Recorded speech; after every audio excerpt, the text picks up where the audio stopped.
Good morning, everybody. Good afternoon, depending on where you are in the world.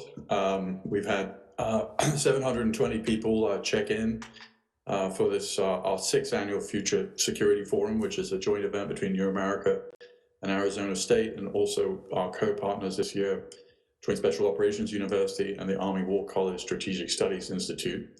It's my pleasure to introduce our CEO, Anne-Marie Slaughter, who is also a professor of practice at Arizona State, the former head of policy planning at the State Department, and also the former dean of the Woodrow Wilson School at Princeton University. So Anne-Marie will be taking it from here. Thank you, Peter. Welcome to all of you. For those of you who don't know me, I am Anne-Marie Slaughter. I'm the CEO of New America. And it's my pleasure to welcome you to our sixth Future Security Forum. The forum, of course, is different this year. In years past, we've of course done it in person, but we also need to stop and reflect that we are in the middle of a pandemic that really forces us to rethink our definition of national security. Almost 1 million people have died worldwide from a virus that only arrived in the United States at the beginning of this year. And it has killed more Americans than have died in all wars combined since the Korean War. Events like these, hinge events, change the way people understand the world and their concept of what both leaders and institutions must do to keep our country secure. This forum will explore those questions at a critical time. I'd like to start by thanking our partners, Arizona State University, and particularly President Michael Crow, who responded to an email from me 7 years ago, suggesting that we think jointly about the future of war. Senior Vice President and Chief of Staff Jim O'Brien will be giving remarks for President Crow later on in the forum. The Future of War project that has resulted from that partnership is co-led by Peter Bergen and Dan Rothenberg. The partnership is in its 6th year, and we've held over 100 events in DC and Arizona. We've reached thousands of thought leaders and journalists and professors and government officials, members of the military, really around the world. We created the Center on the Future of War, which is based at ASU. It has grown from Peter and Daniel to a team of over 14 faculty and over 150 affiliated faculty from multiple fields. We've done research projects on drones, terrorism, proxy war, and other issues, hybrid war. And recently, we have been responsible for the Coronavirus Daily Brief, which if you are not getting every morning, I strongly encourage you to sign up for. We've created the Global Masters in Global Security, or the Online Masters in Global Security, which is now in its 4th year with over 160 students. And ASU and New America and the Future of War Center have supported myriad national fellows at New America. I also want to especially thank our sponsors, the sponsors of the forum, Fordham Energy and Lockheed Martin, and also our organizing partners, the Global Special Operations Foundation, the Strategic Studies Institute of the Army War College, which is led by Director Carol Evans, and the Joint Special Operations University, led by President Colonel Isaiah Wilson III, Ike Wilson, who is a New America International Security Fellow and will be on our first panel. Before we plunge into our first panel, I want to emphasize that this forum is a different kind of DC policy conference. It is our signature event. Over the past 5 years, we've had 1,500 attendees and over 17,000 live stream views. Last year, we actually had over 67 million impressions on Twitter, and Future Security Forum was trending. I urge you to beat that record this year and to engage in real time using the hashtags Future Security Forum, also following our accounts New America ISP, New America, and at Future of War. We always have current and former leaders and indeed future senior leaders from our armed forces. We value their voices, and we are particularly grateful that they recognize the platform this conference provides to share their views. We also see this conference as a chance to exemplify what New America sees as a central part of our mission, which is to honestly confront the challenges caused by rapid technological and social change. Today, you're going to hear about how diverse views will actually make our country more secure, a discussion on preparedness, resilience, and global security during the pandemic, how to reinvent national security in light of COVID-19, and what the implications of COVID-19 are for the defense industry. We will have a wide range of topics today, tomorrow, and Thursday. This is a distributed forum. No one can Zoom for 3 days straight. We'll be talking about combating disinformation in the age of the coronavirus, US-China relations after the pandemic, the future of far-right terrorism, and how proxy warfare is reshaping the world. So please join us today, but also remember to come back tomorrow and Thursday to stream our sessions. We're just about to start our first panel, but I do want to welcome New America's newest U.S. Army Fellow. In 2018, New America and the U.S. Army announced a new partnership that New America would host an Army Fellow. Colonel Dennis Willey was our first fellow. And last year, Colonel Frank Stanko joined the New America team. He conducted research on issues of national security and great power competition, and he served as a wonderful link, as Colonel Willey had before him, between the Army and the policy community. Colonel Stanko represented New America and the Army at a host of meetings and roundtables, spoke at many New America events, as well as the Special Operations Forces Policy Forum, which New America hosts with the Global Special Operations Forces Foundation. We were very sorry to see Colonel Stanko move on, but the fellowship is only a year, and this year we're honored to continue the partnership and to welcome our newest Army Fellow, Lieutenant Colonel Eric Johnson. We're welcome to the New America team.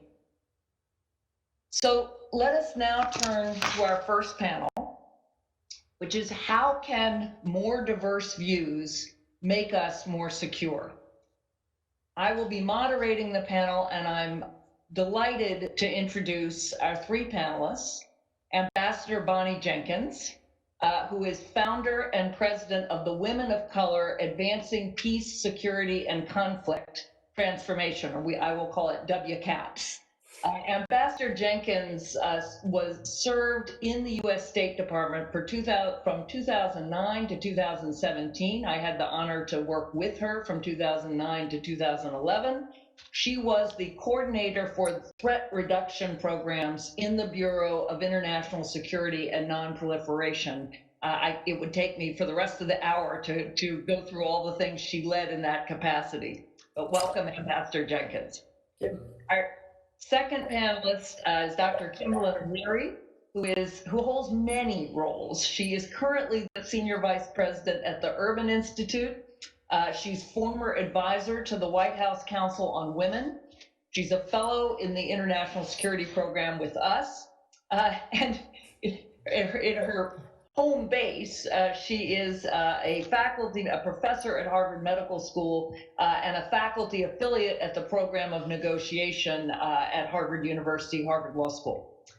And finally, our third panelist is Colonel retired Isaiah Wilson III. I will call him Ike, who is the president of the Joint Special Operations University and also a fellow in our international security program.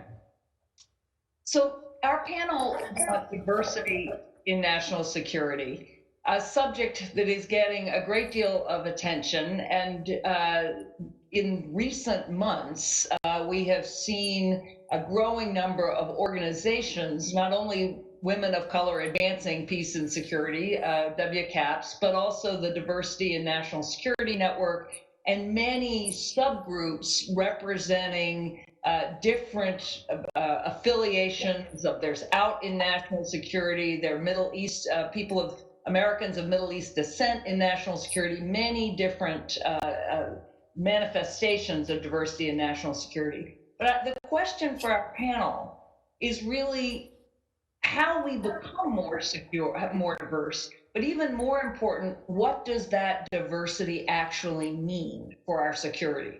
So I'm going to direct questions to each of our panelists. I'm going to start with Ambassador Jenkins. Once she's responded, I will ask Colonel Wilson and Dr. Leary to join in to respond, and then I will direct another question to Dr. Leary and then to Colonel Wilson. So Ambassador Jenkins, let me start with you. As we've said, WCAPS means Women of Color Advancing Peace and Security. My question is whether or not we could say that women of color advance peace and security differently than white men or white women. Put another way, if in fact we saw full representation of women of color at national security tables in line with their proportion in the national population, would we expect a change in what's discussed and decided at those tables? Great. Thank you, Anne Marie, and thank you for New America and all the organizers for this event.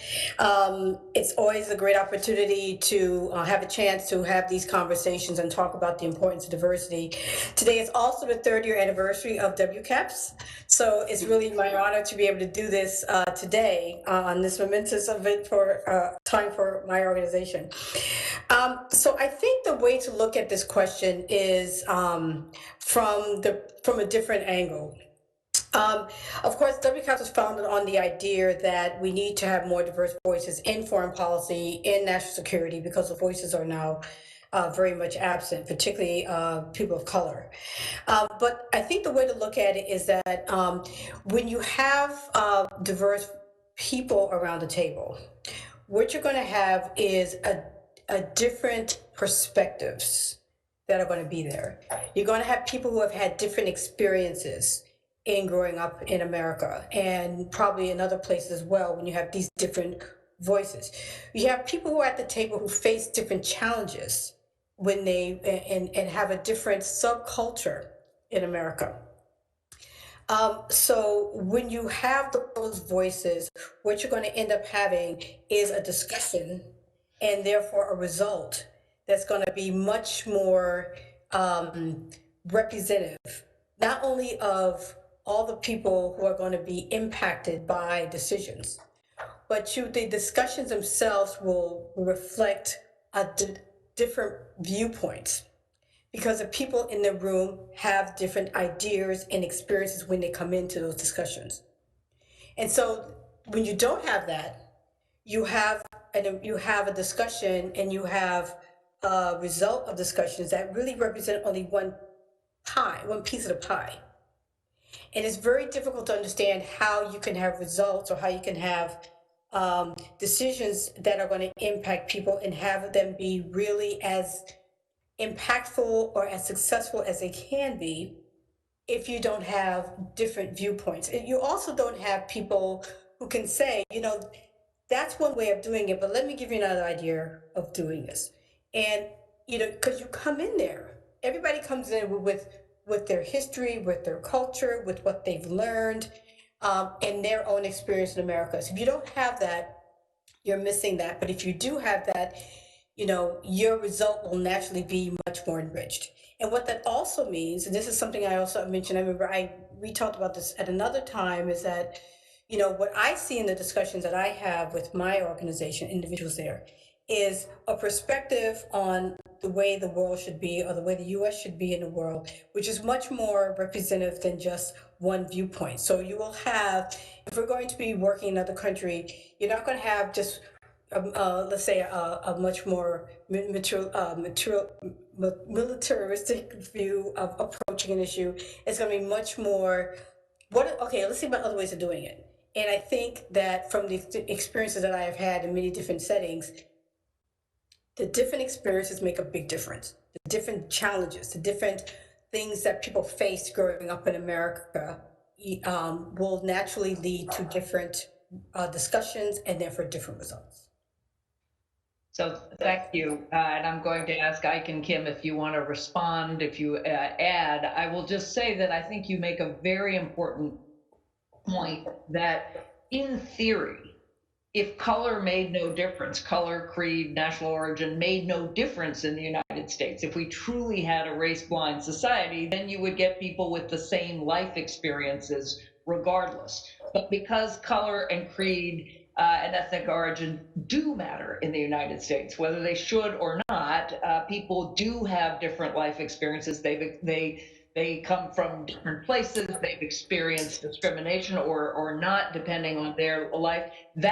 It is the intersection of your ethnic identity and your life in America that creates, or doesn't have to, but often creates a different view. I think it's very important to tease that out. But let me ask both either Ike or Kim if you want to jump in, and then I will direct a different question to Kim.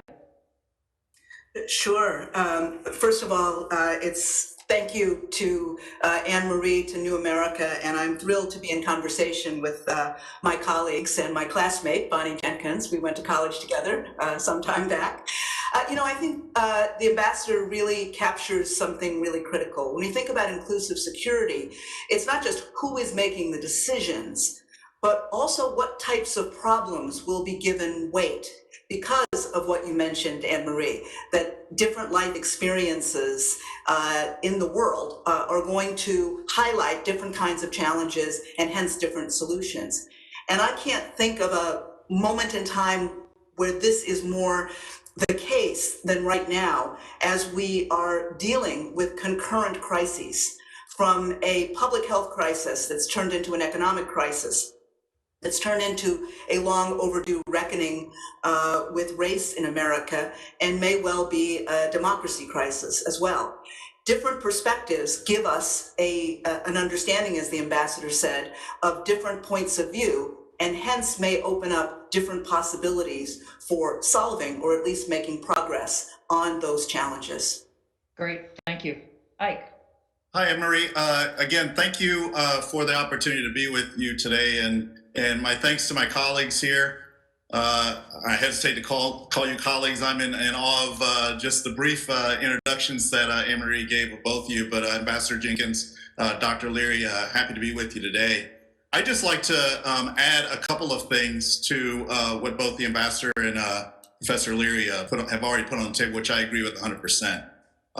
The first point goes back to Anne-Marie, to your preamble, and really the whole governing purpose of New America, what it does, is purposing value proposition, and particularly the Center for the Study of the Future of War, that we don't need anything other than the current perfectly sociopathic enemy of a biological virus pandemic, COVID-19, to show us that perhaps our understandings and framings of what constitutes the domain of peace and war fundamentally have always been narrowcasted far too much, and predominantly to the militarization of in the instrumental practice in the applications of force, a very specific application through military, and even more specific through kinetic action. That's a task. That's not the purpose of war. War being a political objective based on a political object to obtain some relative form of peace as we can come to know it. So I think just by the nature of the compounded threats that Dr. Leary just gave us an explanation of in the points that the ambassador made earlier, these threats today, I hate to give any type of enemy, biological or man-made or whatever, a thank you card, but it's really an eye-opener in terms of what we've been narrowcasting far too long, frankly, since the beginning of our republic. And we can maybe talk a little bit about that later. Part of that expansion of beyond our utility of force in very specific kinetic military terms to a more broad and ecumenical understanding of the purpose of utility of any type of force, and all of them combined, we realize that there's no water's edge to anything anymore. There's only a separation from a constructivist almost sense of the way we make it between the local and the grand, between the small and the large conflict and war. And so human security matters across a broad spectrum, well beyond the military. In fact, the military aspects of this should be last considered. We have to begin there. Our values as a nation, both as a member of a community of nations as well as one of its leading powers, our interests, our values are core interests, and they are inextricably linked with the rest of the world. And so I think COVID is really bringing to light what the United States has been going through with the rest of the world, since maybe the turn of this latest century, in terms of our own Springs movement, and understanding that these, our interests have to be considered and approached as part of the local human security concerns. So traditional senses of national security and defense are human security concerns. When you open that aperture, that puts you right in the realm of what is your bounty of force for power purposes. And I think that really expands well beyond the classic military instrument. And I'll pause there. Thank you. And for those of you listening who might be IR students, I hope you caught the reference to constructivism. Not always that you hear that in the Washington, D.C. Forum, but I hope you caught it. So, Dr. Leary, I want to come back on the issue of sort of how we accomplish not just diversity, but inclusion and equitable participation. Because one of the things many of us who are on an equity journey are coming to understand is the big difference between simply having a certain number of women around the table, of people of color, all the other kinds of diversity, and actually getting to a place where you are hearing and valuing them enough to actually benefit. So you have a background in both psychology and organizational behavior, and in studying negotiations. So from your command of the literature, what works best to ensure genuine diversity of thought and perspective in organizations and on teams? And then if you could talk about how that general knowledge might be specifically applied to national security. Okay, that's a number of questions. Let me do my best here. Let me start first with what we know about leadership. First of all, effective leadership requires a blend of intellectual qualities. The ones that we think of most often are analytic and strategic capacity. But increasingly, we recognize that effective leaders also have good, what we now call non-cognitive skills, things like self-awareness, empathy, humility.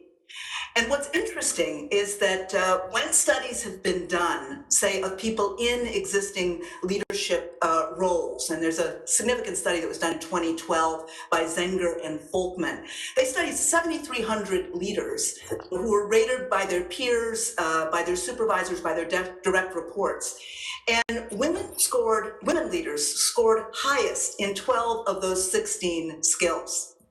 But when we zoom out and look at least our Fortune 100 and 500 companies, only a maximum of about 8% of those leaders are female CEOs.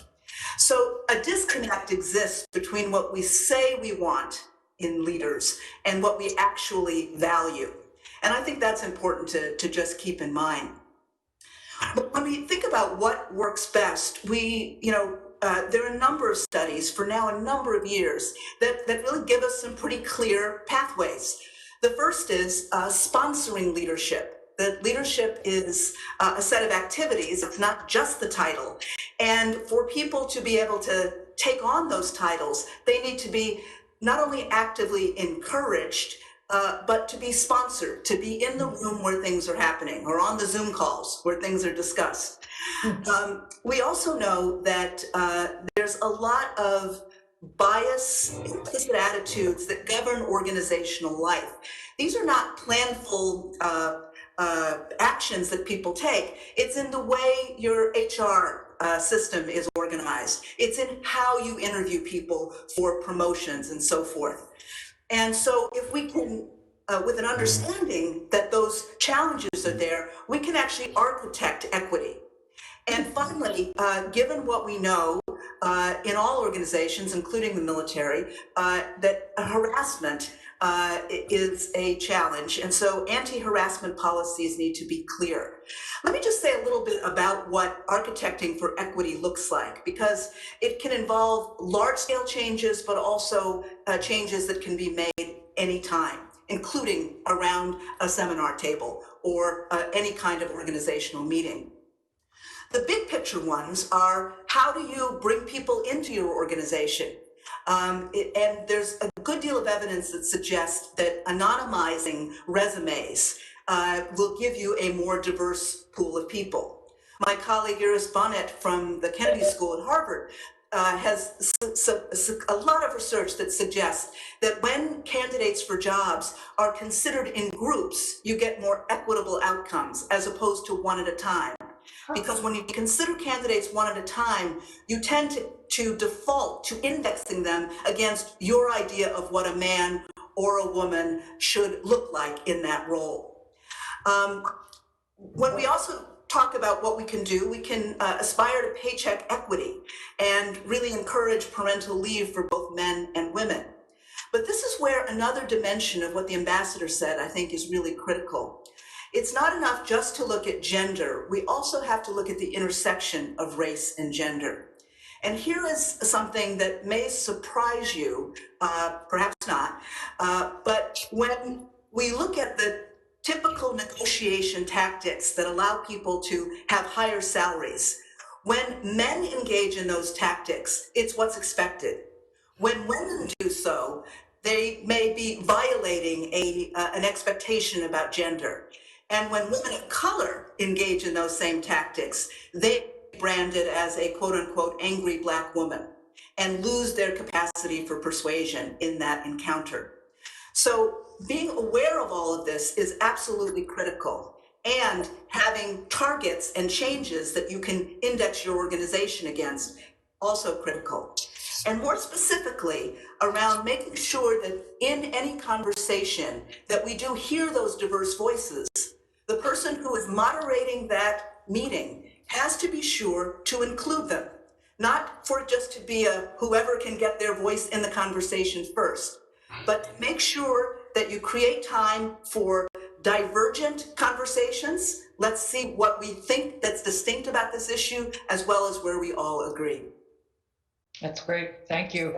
I'm going to ask Bonnie, I'll turn to you if you have reactions, and I'll come back to Ike. I will just say that even as somebody who knows this literature, as a CEO, I have found myself in situations conscious that that is my deep bias. In other words, when a man is pushing versus when a woman is pushing, and finding it harder to say no to a man than to say to a woman. In other words, even if you are completely well-intentioned, these are really deep biases, right? We are absorbing them from the moment we're born, and you have to consciously push against them. Even if you think, oh, of course, I wouldn't do this. You know, I'm a woman. I've pushed myself. I've been on the other end of that. So I think this notion of architecting it into the structure of your system rather than relying even on well-intentioned people is so important. So Ambassador Jenkins. I'm moving back and forth between titles and first names. You'll just have to. Yes, Bonnie's fine. Don't worry about it. Yes, I mean, both what Dr. Leary and what you have been saying makes a lot of sense, and what I have been thinking through a lot. First of all, the idea, the understanding that we are all part. I talked about this. We're all part of the culture which we brought up in, and so a lot of the things that require change, as you said.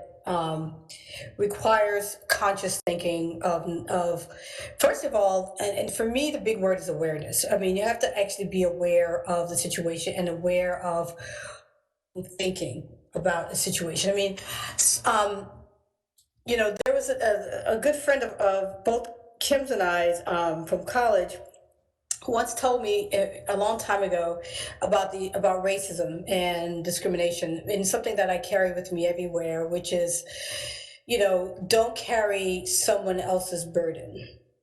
Don't carry somebody else's issues. And when you're in a room and you're the diverse person or one of a few diverse people, and we know that if you have a large room, being one person is not enough. You need to have more than one person to expect, oh, now we have one person, so now we're diverse. Yeah, you may have one person, but that doesn't, one, it doesn't really make it diverse, and it doesn't, two, necessarily lead to a diversity in conversation. Because there are other things that go on, which I'll talk about very briefly. But, feeling as if, oh, there's, everyone knows about the imposter syndrome, and there's the idea of, feeling like I don't belong here, or why am I here? I'm not as good enough. So in addition to being a diverse person and having to carry that burden, there's also often the burden of what is this person thinking, or what is that person thinking? And in doing that, one is taking on everyone else's biases. And by not doing that and starting to separate yourself from that, you start to be aware yourself of where these cues are coming from, and where a cue is coming from a culture, and where a cue is real. And so culturally, you're taught to think a certain way. Oh, I'm not as good. Oh, I shouldn't be here. No matter how much you may have worked to get to that place. And as people of color have to work twice as hard to get what they get. So despite the fact that you've worked twice as hard to get there, you still have this feeling. So you have to separate yourself and learn to say and to be aware of where cues are coming from culture and how much one also brings to the table. And, this issue of awareness is so important. And to pick up some of the things that my good friend Kim has said, that you have to also be aware of who's in the room. So if you are, as we were saying, the chair of a discussion, and you see that there's one woman there, or two women out of 100 people, or one person of color, being aware of the fact that this is the situation that exists. And what can I do to help make sure that this person does not feel as if, they can't speak? Or let me take a second to think about what they might be thinking and what they might be feeling. And if this person does say something and a man repeats it, say, as she said, pick up on that point. Or, some of my classes that I teach, if I see somebody's not speaking up, I'll say, do you have something to add? Would you like to come in on this conversation? This is all about awareness, though. You have to be aware, first of all, and then you have to be willing to take that extra step and to say that I want this person to feel included. That means I need to do a little more. And I think that unless you have people willing to do that, then the person who is the only person will always feel that imposter syndrome. They'll always feel I'm not a part of this. And this whole idea of diversity and inclusion won't get you anywhere, because you won't actually have the diversity of conversation and thought that you want to actually have a better result. I think it's so right. And I will say that early on in my career, I had the good fortune to be mentored by Robert Cohen, who is a very distinguished political scientist who has supported many, many women in the profession. And I realized early on that I was smarter around him because he expected me to be smart. And there's so many micro signals that you get, where somebody, we all know how to communicate those little messages, as Kim said, that's what leaders do. And that, the way you talk to someone whose views you really respect and the way you listen to someone whose views you respect, if you feel that coming at you, you're smarter, right? As opposed to feeling like the person just can't wait for you to finish talking. So in very micro ways.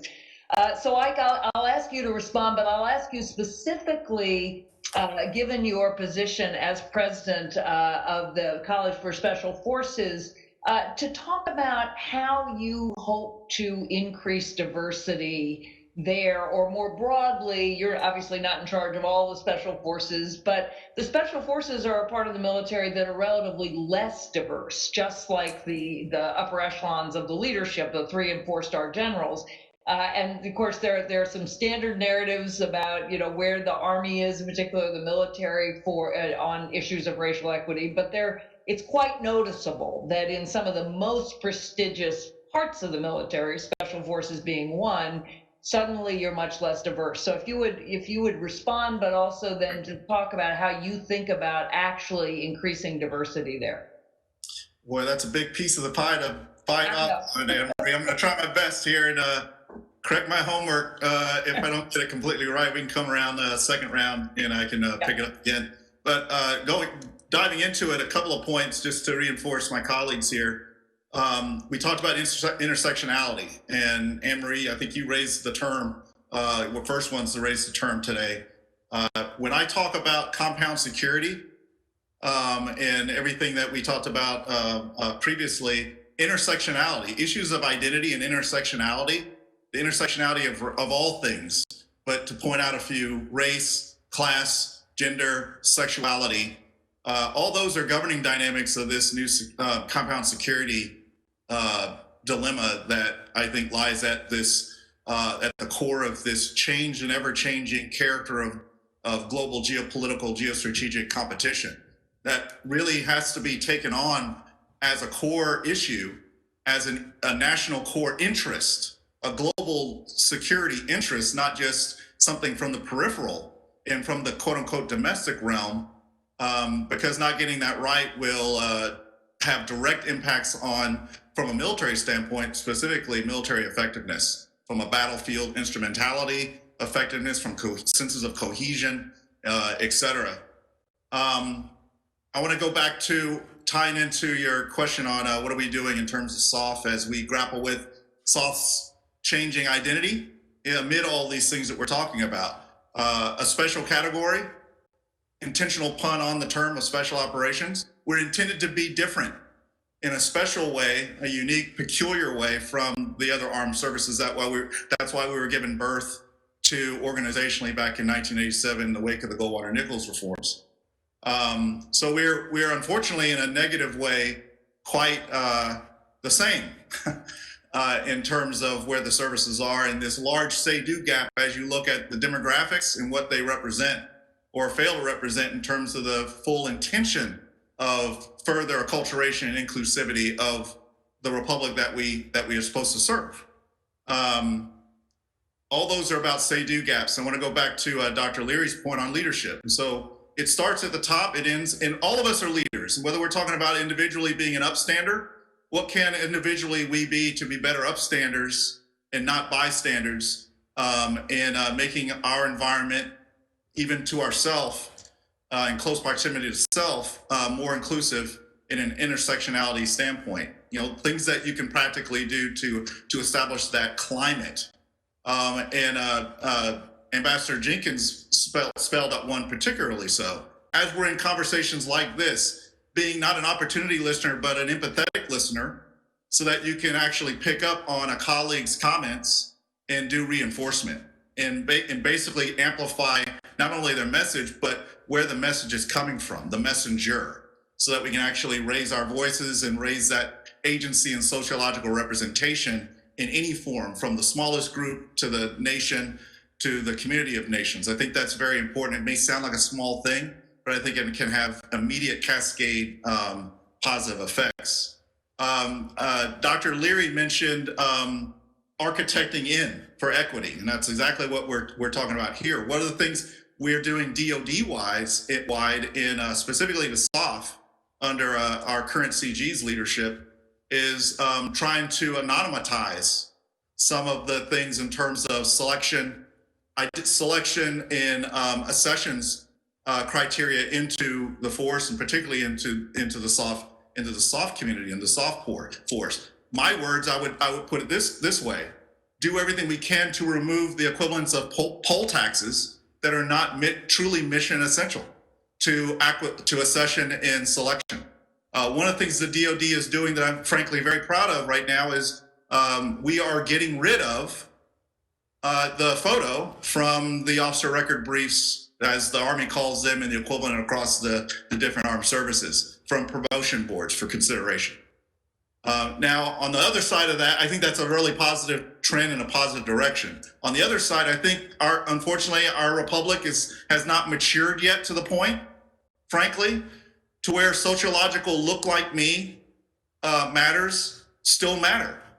Part of the reason why I believe one of the attributes I bring to special operations community, and particularly to its education forum, SOF's University, is that I'm a Black man who is a member of the profession of arms, SOF for life, and soldier for life. Because I think it's important that we're still in a place where it's very important to get to that eventual mature stage of representation of agency, trustee-based. You don't have to look like me, come from my same background, because I know you're an empathetic leader and listener, and that you're going to follow this foundational tenet of being a part of a republic that's all about majority rule, but a constant respect and a voice and a hearing of minority rights. Until we get there, it's going to matter to have some sociological representation at the right places through the full life cycle, particularly in our professions that we represent here today. If not for anything, to get information out on opportunities like unique, different lifelong career in special operations, and also to establish the right kind of mentoring channels. I put on the table, and I'll pause here, I'll end here. I think mentoring is a major place that we have to look at. It's something that the military professions take very seriously. I think we need to go the next step and encourage, if not incentivize, maybe even through some compellence, some not like, different than myself type of expectations of senior leaders in going their part of the journey towards establishing different kinds of mentoring relationships, both from an agency and, most importantly, at the time we're at now in our republic, sociological based mentorship channels. That's how information and awareness is built. And I'll pause there. Thanks. Thank you. And we have 10 more minutes, so I'm turning it to the audience as well. Please send in your questions, and I will. Somebody is collecting them, and I will do my best to ask them. I'm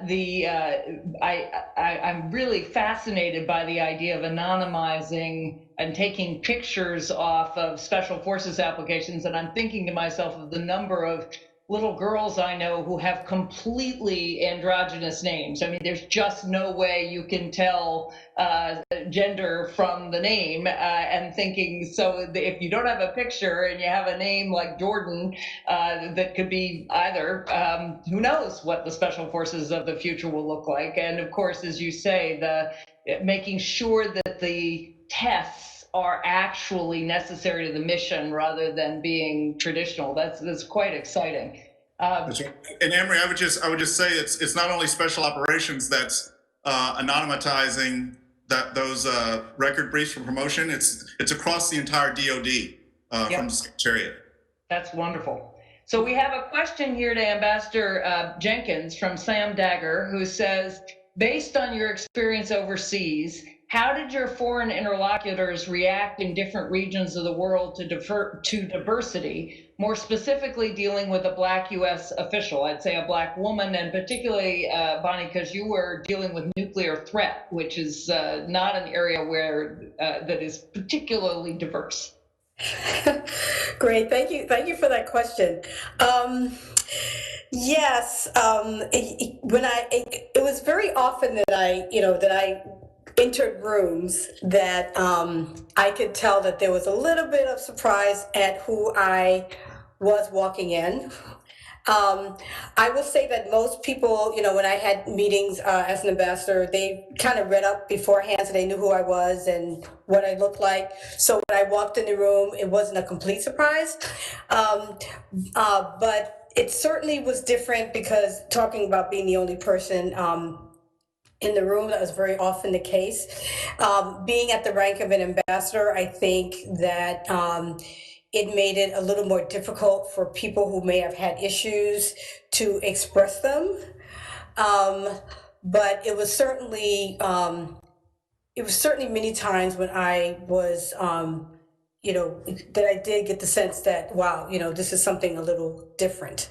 I think that that's why we should have more people of color who are our ambassadors and leading delegations, because I think it would be nice when there was a time when that was not a surprise, that it wasn't like, oh my goodness. It would be nice to see a time when it was recognized that we have women and people of color who are in these leadership roles and who are entrusted with promoting the policies of the United States around the world, so that we need to get much better at. I will say that there was a meeting that I went to in Russia, and the entire delegation was women, and that walked into that room. And the first reaction that we got was, wow, it's a delegation of all women. And we had said before we walked into the room, we said, this is going to be interesting, because it was an issue on weapons of mass destruction. It wasn't just on nuclear, it was on chemical and biological weapons as well. And we did, and that was the first thing that they said was, and so it was so much of a surprise that they could not keep it in. I led a tech delegation, an all-women's tech delegation to Sierra Leone and Liberia right after I left the State Department, and it was the same thing. It was tech, right? And so lots of people were not expecting us, and to me, that's when I often feel proudest of the United States. I remember being in Beijing at the World Exposition in 2010, and there were a number of young African Americans who were speaking fluent Chinese, and you could have bowled some of our Chinese interlocutors over with a feather. They just couldn't quite get their mind around it. And for me, that was a moment of great pride. So we have a question, actually, Kim, that I'm going to direct to you, and then I think Ike will have something to say too. It's from Mark Hagerat, who is the Chancellor of the University of North Dakota and also an international security fellow. And his question pertains to the nature of resumes. This goes very much in terms of how we hire, how we include, as he says, what some refer to as the brag sheet. But he says we have a large population of Native Americans, American Indian colleges, and their culture is still very strongly tribe or clan-based and values modesty. And they're uncomfortable taking credit and bragging about their abilities. I would say that there have been studies done also on East Asian cultures that are similarly much less boastful. The Britons would say the same thing, actually, about many Americans. So the question is, and I'll start with Kim, any thoughts on how we can move to a system of evaluation or hiring or scholarships that can take account of these cultural differences, of cultures more of modesty and humility? Well, I would say this goes very much to the ambassador's invitation to us to be aware. If you are listening to a candidate talk about himself or herself, and they have every reason to be saying much more about what they've achieved, but they are not, to have in the back of your mind, I need to know where that's coming from. Is that coming from culture? Is it coming from personal modesty? Or are there some demand characteristics of this particular interview that I'm not aware of that are calling for that modesty at a time when other candidates might see the same structure of the interview as one that allows them to say everything they've done and maybe possibly more than they've actually done in the service of trying to achieve that job. But I think the other part of this, and this is where mentoring comes in, You know, there is so very much that kids learn in elementary school about how to get themselves to junior high school, to high school, and so forth. There are all kinds of those non-cognitive skills that are consolidated early on, and again, they're not conscious always. So when we think about mentoring, mentoring is about understanding the rooms that you'll be entering and having a broad portfolio of actions that you might engage in those rooms, and to be able to appreciate that as activities, not as fully representative of your soul or your culture or what have you. So that, you know, mentoring helps people to develop a larger portfolio of skills and to use them more broadly. And I would just mention this with girls of color, for example. They show up as extremely talented when you ask them, you know, do you want to be a leader? The Girl Scouts have a wonderful study about this. But when you look at the disproportionate rates of school discipline and so forth, you see that they are also showing up, that their outspokenness gets them in trouble. Yeah. And so, you know, organizations, a new one, 1 Billion Black Girls, I think aims to look at this very large landscape of what does mentoring, education, and career advising look like over the course of a life. That is great. Ike, I'll ask you the same question from the point of view again of the special forces, but I will say, you know, I always say that my husband taught me basically to project as a man. He literally mentored me to say, you know, if you start every conversation with, I really don't know anything about this, but no one's going to listen to you. And of course, and that's a very classic way that women sort of try not to take up room when they speak, which is really can be quite disastrous, particularly in national security circles. So I think you're going to get the last word here. We've got about 2 minutes. If we have not, I will. Still got a question up my sleeve. Okay, thanks, Anne Marie. I think a couple of points. I think, as Dr. Leary said, appreciating the rooms you might be entering from a mentoring and mentorship standpoint. The reverse is also true. It's vital for the mentee, but the feedback to the mentor is equally vital, because in that relationship, as much as that relationship is diverse and inclusive, that feedback back to that senior leader, that senior mentor, they'll understand the kinds of rooms and architectures that they need to be opening and establishing and sustaining and maintaining. So it's a mutually affecting relationships.